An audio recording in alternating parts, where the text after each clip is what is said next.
DELF, cadre européen. Page 17. Écoutez ces 3 interviews, puis répondez aux questions. A. Christelle, pouvez-vous nous dire comment vous êtes devenue fleuriste? On peut dire que mes études ne me destinaient pas à cette profession. Quand j'ai passé mon bac, j'aimais bien l'économie, la politique et la communication. J'ai donc fait Sciences Po à Bordeaux et j'ai obtenu mon diplôme sans problème 3 ans plus tard. Mais quand j'ai commencé à chercher du travail, cela n'a pas été aussi facile que je pensais. En fait, j'ai réussi à avoir 2 postes d'intérimaire pas très intéressants de 3 mois chacun en l'espace de 2 ans. Un jour, une amie qui ouvrait une boutique de fleurs m'a demandé de l'aider.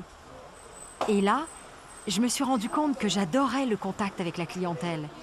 Et j'ai découvert que je savais instinctivement composer de beaux bouquets. J'ai trouvé ma voie. B. Serge, expliquez-nous un peu votre parcours professionnel. Eh bien, pendant toute ma scolarité, je me suis ennuyé. Et je ne travaillais pas.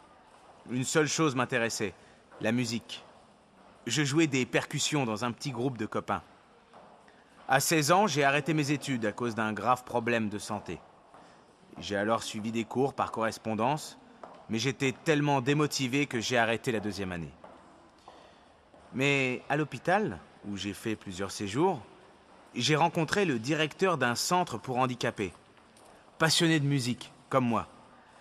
On a beaucoup discuté de thérapie par la musique. 6 mois plus tard, je commençais à faire des animations dans son centre. Et ensuite, d'autres associations m'ont demandé. C'est comme ça que je suis devenu musicien et que j'ai réalisé mon rêve. C.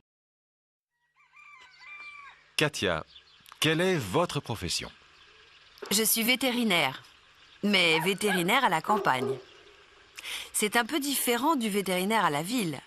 Moi, j'habite à un petit village des Pyrénées. On peut m'appeler le jour et la nuit, et par tous les temps. Je dois être disponible pour aider les agriculteurs avec leurs animaux.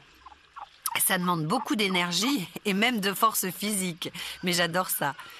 Pour moi, c'est une vraie vocation. Et j'ai toujours vécu à la campagne, sauf évidemment pendant mes années d'études. C'est long, vous savez, les études de vétérinaire. Mais une fois mon diplôme en poche, je me suis mise tout de suite à travailler.